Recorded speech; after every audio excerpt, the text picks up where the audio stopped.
भारत का इतिहास कमाल की कहानियों से भरा है ना?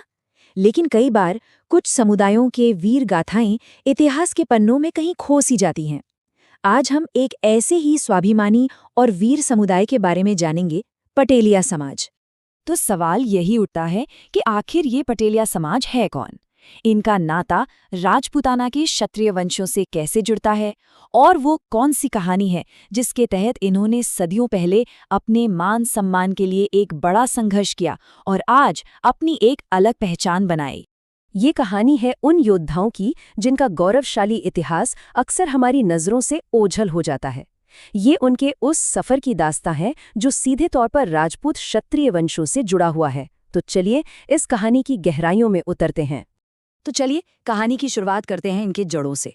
देखिए, पटेलिया समुदाय की पहचान एक ऐसी योद्धा वंशावली से जुड़ी हुई है जो काफ़ी हद तक छिपी हुई है, और इसे समझना इनके पूरे इतिहास को समझने के लिए बहुत ज़रूरी है।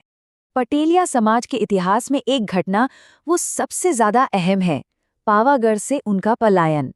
ये सिर्फ एक जगह बदलना नहीं था, नहीं, ये एक ऐसा ऐतिहासिक मोड़ था जिसने इस समुदाय की पहचान और इनके भविष्य की दिशा को हमेशा हमेशा के लिए तय कर दिया।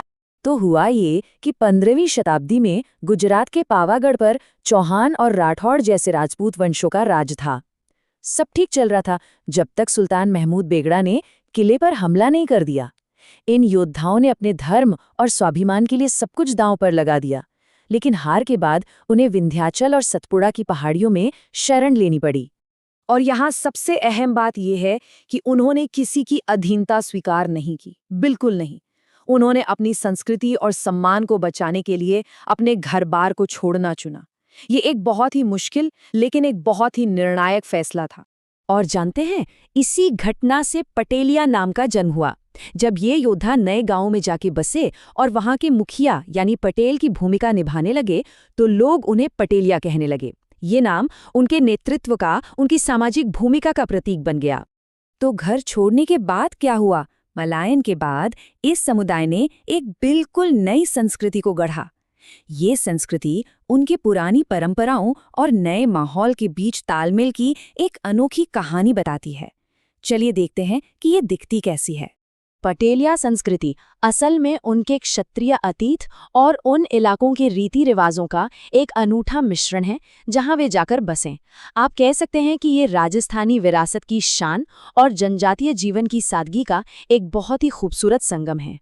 अगर इनकी आस्था की बात करें तो इसके केंद्र में भगवान शिव और शक्ति हैं, और पावागढ़ की माता कालिका वो इनकी प्रमुख कुलदेवी मानी जाती हैं। ये दिखाता है कि अपने मूल स्थान से इनका जुड़ाव आज भी कितना गहरा है। साथ ही ये अपने पूर्वजों और स्थानीय लोक देवताओं को भी बड़ी श्रद्धा से पूजते हैं। और इनकी पहचान इनकी पारंपरिक पोशाक में भी साफ झलकती है। पुरुष सफ़ेद धोती कुर्ता और सिर पर एक खास साफा यानी पगड़ी बांधते हैं जो उनके सम्मान का प्रतीक है। वहीं महिलाएं पारंपरिक घाघरा चोली और भारी भरकम चांदी के गहने पहनती हैं। इनके सांस्कृतिक संस्कार खासकर शादी ब्याह के मौके बहुत जीवंत होते हैं।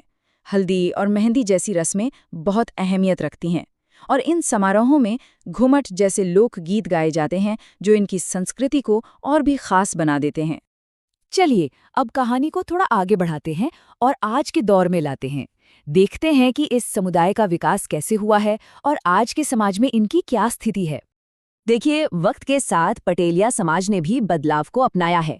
एक समय था जब ये समुदाय मुख्य रूप से कृषि पर ही निर्भर था, लेकिन आज इसने आधुनिक शिक्षा के क्षेत्र में जबरदस्त प्रगति की है, और इसका असर आज हर जगह दिखता है। मध्य प्रदेश और गुजरात की राजनीति में ये एक बड़ा वोट बैंक माने जाते हैं। इस समुदाय से अब बड़े बड़े नेता, अधिकारी और सफल उद्यमी निकल रहे हैं, और झाबुआ, अलीराजपुर और दाहोद जैसे इलाकों में इनके बहुत मजबूत समुदाय हैं। इस पूरी तरक्की में पटेलिया समाज संगठन जैसे आधुनिक संगठनों का भी बहुत बड़ा हाथ है। ये संगठन समुदाय को एकजुट रखने, सामाजिक सुधार लाने और अपनी विरासत को सहेजने के लिए लगातार काम कर रहे हैं। तो इस पूरी कहानी का सार क्या है? आखिर में हम पटेलिया समुदाय की सबसे बड़ी विशेषता पर आते हैं, उनका जुझारूपन, उनकी कभी ना हार मानने वाली भावना। ये एक ऐसा समाज है जिसने अपनी जड़ों को कभी नहीं छोड़ा, चाहे हालात कैसे भी क्यों ना रहे हों, और कहते हैं ना, इतिहास वही बनाते हैं जो अपनी विरासत का सम्मान करते हैं। ये बात हमें सोचने पर मजबूर करती है कि भारत में ऐसी और कितनी गौरवशाली कहानियां हैं जो अब तक अनकही हैं और बस सुने जाने का इंतजार कर रही हैं।